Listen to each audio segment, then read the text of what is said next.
پدې کې الله پاک په موږ باندې څه حقوق هغه فرض کړي دي او لازم کړي دي. دغه حقوق په دوه قسمه باندې دي. یو قسم حقوق پدې کې د الله پاک دي او بل قسم حقوق پدې کې هغه د بندګانو حقوق دي. نو څرنګه چې د الله پاک حقوق ادا کول هغه لازمي او ضروری دي، دغه رنګه د بنده حقوق د بندګانو حقوق ادا کول هم لازمي او ضروری دي.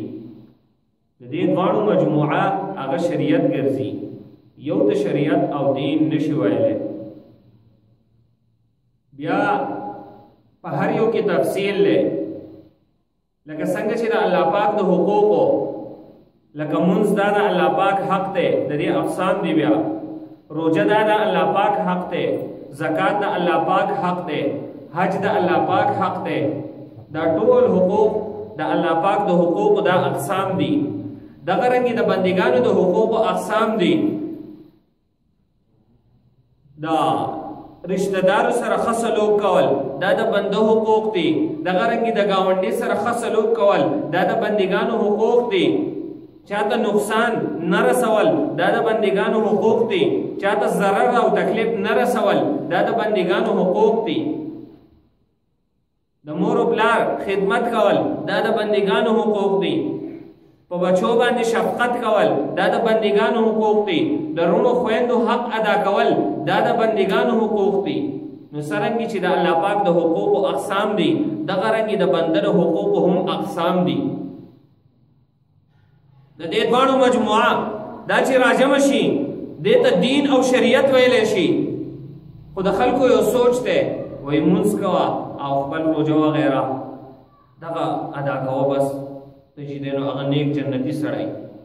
نو مونږ او روزه وغیرہ دا صرف او صرف د الله پاک حقوق دي. نو دغه کس نظریه دا وی چې صرف د الله پاک حقوق ادا کړه او به باندې جنتی وګرځي. تا بیړو چې دینو هغه پار شو ته جنتی وګرځیدلې په دې باندې. لیکن دا خبره غلطه ده. صرف په منځ باندې، صرف په روزه باندې، صرف په زکات باندې د بنده خلاصېدل نشته لري. دا صرف د الله پاک حقوق دي. د دې سره سره به د بندګانو حقوق ادا کول هم لازمي او ضروری وي. او د بندګانو حقوق هغه اول پیژندل پکار دي چې په ما باندې د پلان کې کس حق څومره دی. ځکه هر سړی ناره لګی، نن هر سړی دا ناره لګی وای زما حق په پلان کې باندې څومره دی. هر سړی دا आवाज کوي او د هر سړی دا سوچ او مطالبه ده وای زما حق. هر سړی आवाज کوي زما حق. د هر سړی आवाज دی د خپل حق او د خپل حق مطالبه ده نن سبا. لیکن کله چې دا سوچ بدل شو، سوچ بل طرف ته واغوښتو او سوچ دې ته راغی چې د پلان کې په ما باندې کم حق دی. سوچ دې ته لاړو چې د مور او پلار په ما باندې کم حقوق دي. سوچ دې ته لاړو چې په ما باندې د خپل ښځې کم حقوق دي. سوچ دې ته لاړو چې په ما باندې د خپل بچو کم حقوق دي. سوچ دې ته لاړو په ما باندې د خپل ګاونډیانو کم حقوق دي. سوچ دې ته لاړو په ما باندې د خپل رشتہ دارو کم حقوق دي. بیا به معاشره چې دی نو هغه برابر شي. لیکن نن په معاشره کې بګار ولې دی؟ هر سړی आवाज کوي وای د مور او پلار په ما باندې څه حقوق دي. د مور او پلار زما په مور او پلار باندې څه حقوق دي. زما په خپل بچو باندې څه حقوق دي. زما په خپل شاګرد باندې څه حقوق دي. زما په خپل استاد باندې څه حقوق دي. زما په خپل گاونډي باندې څه حقوق دي. زما په خپل رشتہ دار باندې څه حقوق دي. سوچ دغه طرف ته چې دین هغه لاړو. نو هر سړی د خپل سوچ د خپل حق چې دین هغه مطالبه کوي، د خپل حق چغه وباسي. نو چې هر سړی دا आवाज کوي نو هیڅ یو کس ته چې دین هغه حق نه ملایي. لیکن کله چې سوچ بدل شي، هر سړی د بل حق ادا کوي. سوچ دغه وي نو زه بستا حق ادا کوم، ته به د هغه حق ادا کوي، ته به زما حق ادا کوي. نو په دې سره چې دین هغه کله چې یو سړی د بل په حق ادا کولو کې هغه مصروف شي، د حق به خود چې دین ادا شي. سوچ بدل شوی دی. هر سړی ګیله کوي وای زما حق څوک نه ادا کوي. خدا سوچ نه کوي چې زه د چا حق ادا کوم او نه ادا. نو په معاشره کې څنګه چې په مونږ باندې د نورو خلکو حقوق دي، دغه رنګې زمونږ حقوق په نورو باندې هم دي. نو حقوق خو ډېر زیات دي، لیکن یو به د دې نه راواخلم چې هغه د رشتہ دارو سره هغه ښه سلوک دی. ځکه د مور پلار په دې باندې مخکې جمعو کې خبره شوې ده، یا نور داسې حقوق دي په هغې باندې بعضو باندې خبره شوې ده، بعضې پاتې دي انشاءالله هغه به بیان شي. لکه دا ګاونډي په ګاونډي باندې څومره حقوق دي، دومره حقوق دی. هسې اشاره ورته کوم، مستقل بیان به چېرته بیا شي په هغې باندې. دومره حقوق دی. نبی علیه السلام فرمایي چې جبریل علیه السلام به بار بار راتلو د ګاونډي په باره کې به یې ما د دومره چې دی هغه وصیت کوو او دومره حقوق به یې بیانول تر دې چې زما یره پیدا شوه چې دا ګاونډي چېرته په میراث کې شریک نه کړي. دومره حقوق هغه د ګاونډي بیان شوي دي. لیکن نن سبا د ګاونډي سره څه سلوک دی؟ په اور کې ولاړې دی یو بل نه، په اور کې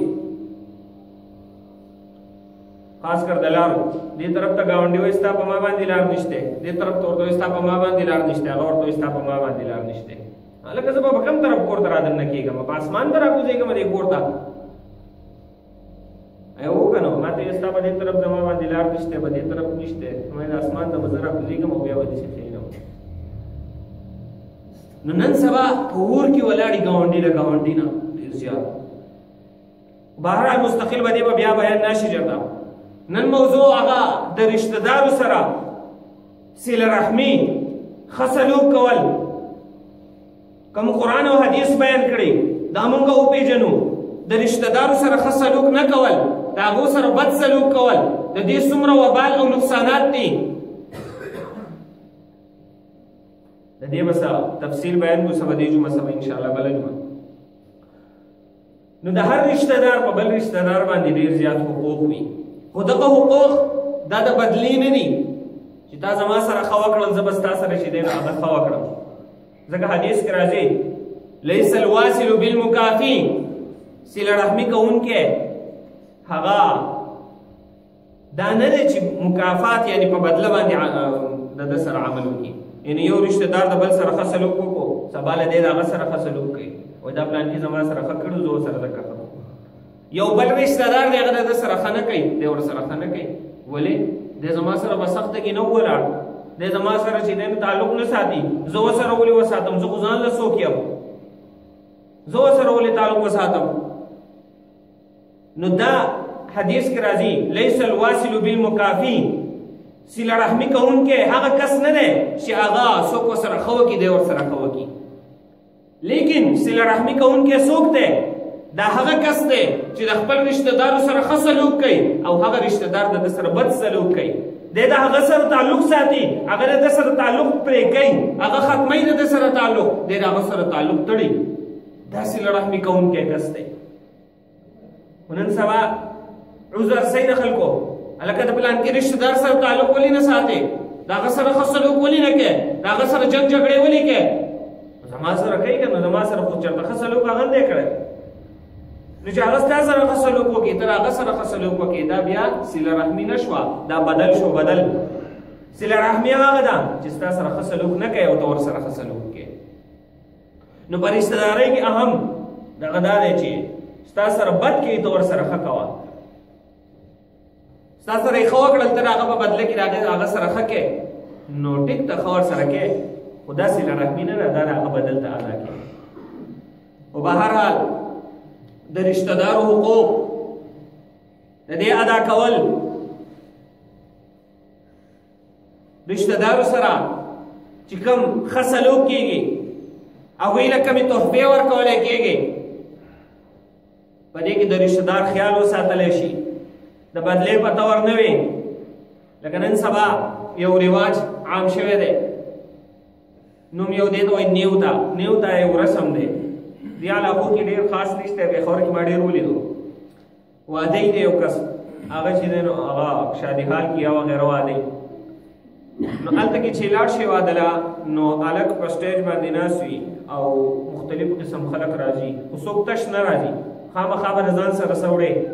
یا به امیل په غاړه کې، یا به مټایانو ډبې وړي، یا به چې دی نو هغه بل څه تحفه وړي، دا به ولې خامخا وړي. نو هلک دومره امیلونه شي چې بیا یې غاړې ته نه شي دغه کولی، نو یو یو راوړي او هغه سیټ ټکدي، هغه سیټ ټکدي، ډېر ښې جمع شي. موږ یو واده له کلي هلته کې یو ملګري واده څومره سیټ ته جمع شو، بیا هغه تحفې دومره ډېرې جمع شي چې راځي نو بیا یې د سټیج لاندې وله ځای راښکړی هغې ته یې ورولي، دومره جمع شي د هغې ته ورولي. دا ولې ځکه چې دې زموږ پروګرام له دې زمونږه واده له راغلی او د موږ له تحفه راوړي او زه ولا هم وسپړم تر دې چې په بعضو علاقو کې دا رسم دومره حد ته ورسي چې په دروازه باندې یو کس ناست د هغه سره رجسټر وي چې هلکه پلانکې راځي صحیح راوړو دا ولیکي د ځان سره پلانکې 1000 روپو تحفه ورکړه پلانکې د 2000 روپو پلانکې د 15000 روپو پلانکې امیل راوړو پلانکې چې دی نو هغه دا ډبې راوړو دا لیکي په رجسټر کې بیا دا ګوري دی چې پلانکو کومو کسانو ماله تحفه راوړې ده چې کله د هغو خالي نو هغه کسانو له صرف تحفه وړي او چې د دې نه علاوه چا ول نه یې راوړي هغو له نه وړي ما دې نه راوړي زه وله ولې ویسم نو حدیث کې راځي چې تحفې تاسو یو بل له ورکوئ ستاسو به محبت په آپس کې پیدا کیږي لیکن نن سبا تحفې دومره زیاتې شوي دي چې د حد نه زیاتې شوي دی ښودو ځای نه بیا لیکن محبت نشته دی د زړونو هغه تعلق نشته دی تعلق الټه ختمیږي بغض او حسد او کینه په زړونو کې ښه پیدا کیږي تحفې خوشته خو دا ولې پیدا کیږي وجه یې دا دی چې دا د الله پاک د رضا دپاره نه دي دا صرف او صرف بدله ده دا هغه رشته داري پالل نه دي په دې کې صرف او صرف بدله ورکول دي رشته داري به هله وه چې د بدلې کله تصور او سوچ نه وی نو د رشته دار حقوق په هر ځای کې رشته دار وي د بنده سره که موږ خپل کور ته والو په کور کې چې دی نه هغه مور پلار اوسېږي د دغې مور پلار حقوق دی خویندې وروڼه اوسېږي یا نور رشته دار اوسېږي د دغه ټولو رشته دارو حقوق په ده باندې وي که بیا موږ خاندان ته واخلو دغه حقوق په خاندان کې په ټولو باندې وي نو کله چې دغه حقوق د شریعت په رڼا کې ادا کولی شي کور کې به سکون وي راحت به وي چین به وي جنګ جګړې به نه وي ښایسته ژوند به تېرېږي لیکن راشي زموږ کورونو ته په کورونو باندې لیکلي دارالسکون دا کور د سکون دی په کور له پاسې لیکلي ماشاءالله لا حول ولا قوة الا بالله په کور له پاسې قسمه قسم کلمې لیکلي لیکن دغه کور ته دننه لاړ شه دغه کور دارالسکون نه بلکې دارالفساد وي دننه پکې فساد جوړ وي رور پر رور پورې نښتی زوی په پلار پورې نښتی په آپس کې اختلافات دي جګړې دي د بل ته راټا وهلو سوچ دی د بل ته کمزوري کولو سوچ دی د خپل اوچتولو سوچ دی نو که نن کورونه ته لاړ شئ د رشته داري حقوق پایمال کېږي د رشته داري حقوق نه ادا کېږي د هغې د وجې نه په کورونو کې نه چین شته نه راحت شته نه سکون شته جنګونه دي فسادونه دي نو د رشته دار حقوق په هغې کې اول تحفه ده کله چې دا رشته دار سره ښه سلوک کولی شي یا تحفه ورکولی شي د دې لپاره یو څو شرایط علماو لیکلي دي اولنی شرط دا دی چې نیت صحیح وي په دې کې ته د یو رشته دار سره ښه سلوک کې هغه له څه څیز وړې یا ورسره هسې ښه سلوک کې نو اولنی شرط دا دی چې نیت صفا وي په دې کې نیت صفا څه مطلب دی ته د هغه نه د بدلې سم سوچ په ذهن کې نه لرې ته د هغه سره ښه سلوک کې ستا نیت دا وي چې زه خالص د الله پاک د رضا لپاره د هغه سره ښه سلوک کوم دا زما رشته دار دی الله پاک د رشته دار سره د ښه سلوک حکم کړی نبی علیه السلام حکم کړی زه صرف او صرف د الله د رضا لپاره د ده سره ښه سلوک کوم دا نیت وي ده دا سوچ وي ده تر دې چې د ده د خپل رشته دار نه خو د بدلې وهم ګمان هم نه راځي تر دې چې د ده دا دغه هم نه وي سوچ هم نه وي چې دا رشته دار به ما ته ووایي چې جزاک الله ستا د شکریا تا زما سره ښه سلوک وکړو د هغه نه د شکریا د الفاظو هم امید نه ساتي د هغه نه د جزاک الله د الفاظو هم امید نه ساتي د هغه خو حق دی چې هغه د شکریا ادا کړي د هغه حق دی چې ده ته جزاک الله ووایي لیکن دی به دا سوچ نه کوي چې زه د ده سره ښه سلوک کوم دی ما ته جزاک الله ووایي د ده به دا سوچ نه وي ځکه د خپل نیکانو بندګانو الله پاک صفت کوي چې دا کم خلک دی دا هغه خلک دی چې کله د چا سره ښه سلوک وکړي نو هغه په بدله کې د هغه نه د شکر د الفاظو چې دی نو هغه هم امید نه لري چې دی به ما ته شکریا ادا کړي د دغې امید هم نه د دغې لپاره هم دی د هغه سره ښه سلوک نه کوي بلکې د هغه سلوک دی د څه لپاره کوي دی د دې لپاره کوي چې زما نه الله پاک رضا شي نو اولنی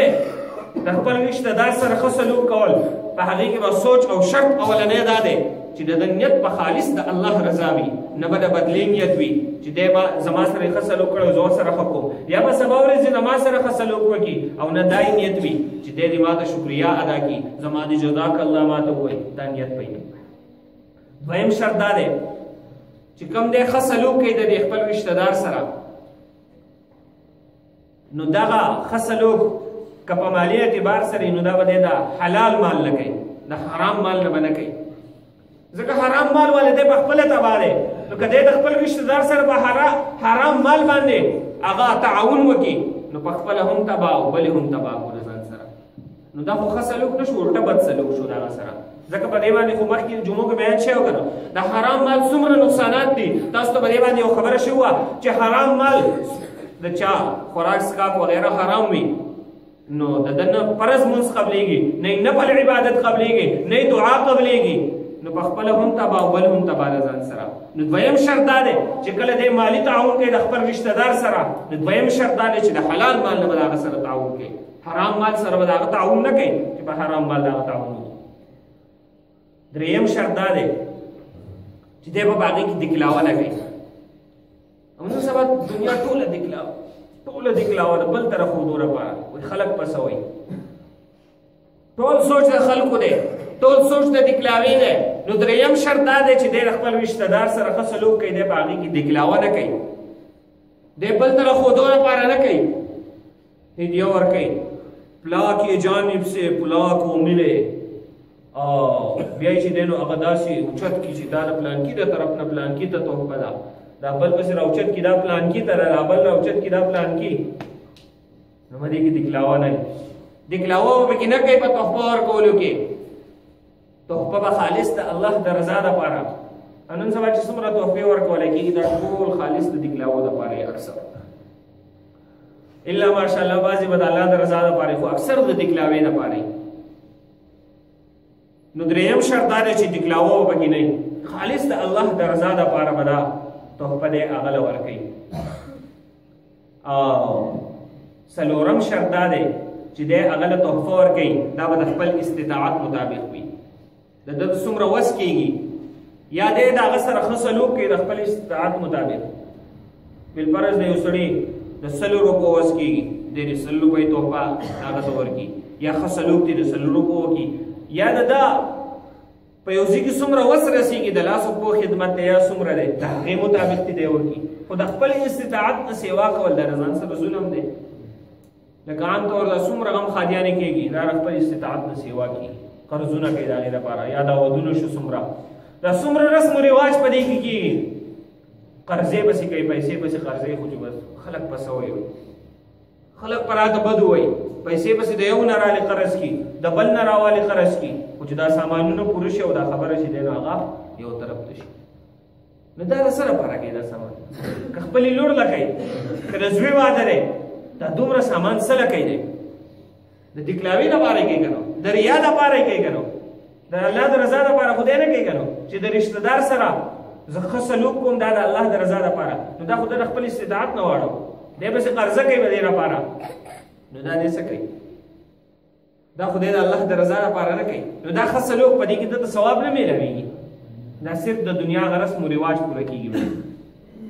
نو که دا په شرعي طریقې سره وشي نو هم خرما هم ثواب، هم کار وشو، هم سامان وغیره وشو، هم ثواب میلاو شو، خو چې په شرعي طریقې سره وشي. نو څلورم شرط دا چې د خپل استطاعت مطابق د خپل خپلوان د رشته دارو سره هغه ښه سلوک وکړی شي، د خپل استطاعت نه سیوا. پنځم او مشکل شرط هغه دا دی چې کله د خپل رشته دار سره ښه سلوک وکړي، د هغې نه بعد نه بس باطنه کې او نه به تکلیف رسي هغه ته. قرآن مجید کې دې ته من او اذا ویلی شوی دی، ځکه قرآن مجید آیات دی قول معروف ومغفرة خیر من صدقة یتبعها اذى. قول معروف ښایسته وینا، ومغفرة او وینا د بخنې دا غوره ده د دې نه چې ته تکلیف ورسې. لکه مثال په طور دغه آیات ودي، سوالګری راغی هغه سوال کوي، نو یو کس داسې دی چې هغه درته ووایي چې بابا معاف کړه ماتې نشته، یا پیسې را سره نشته یا څه بله وجه څه عذر ورته وکړي بس هغه ولېږي رخصت شي په ښایسته طریقې سره. یو کس دا دی. بل کس دا دی چې هغه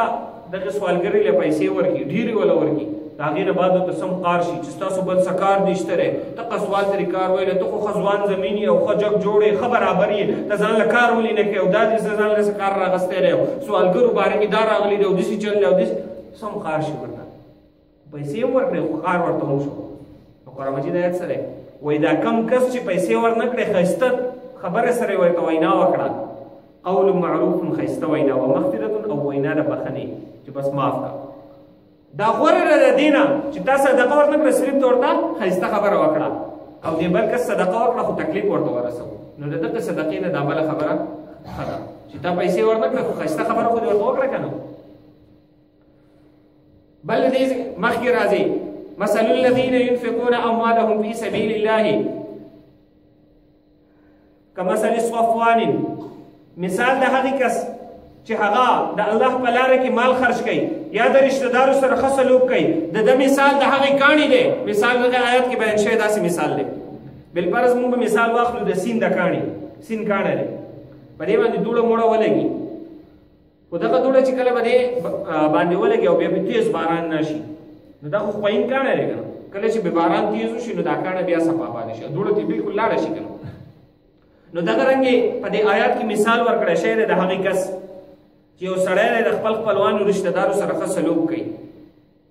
او بیا دی د دغې ښه سلوک مالی اعتبار سره یا بل اعتبار سره دی پکې اثباتنه کوي یا ورته تکلیف رسوي د ده مثال یې داسې ورکړی دی دغې خوین کاڼي چې څنګه په دې خوین کاڼي باندې معمولي دوړه ولګېده بیا پې باران تیز راغی دغه دوړه ترې لاړه نو دا داسې و لکه به دې چې اړو دوړه نه یې لګېدلې نو کله چې دا بنده نیکۍ وکړي د خپل رشته دار سره ښه سلوک وکړي نو ده ته خو نیکۍ حاصله شوه لکه څنګه چې په دې کاڼي باندې دوړه ونښته دغه رنګې ده ته نیکۍ حاصله شوه لیکن څنګه چې په دې کاڼي باندې تیز باران راغی او دوړه یې ترې ویوړه دغه رنګې ده په دې خپلې نیکۍ باندې هغه تیز باران د من او د عذا چې دی نو هغه وواره او خپلې نیکۍ چې دی نو هغه ختم کړي د تکلیف ورسو بیا هغه رشته دار ته د بې اثباتنه وکړه د ده هغه نیکي ختمه شوه نیکي بلکل داسې صفا شوه لکه څنګه چې د سیند کاڼی صفا پاتې شي د دغه شان صفا د نیکۍ نه پاتې شو. بیا زموږ یو ملګري یو خبره کوله هغې زموږ علاقې یو کس و نو هغه بل ګاونډي کس و هغه له بلوز ورکړه ښه سلوک یې ورسره کړی و جوخې ورسره وکړو نیکي ورسره وکړه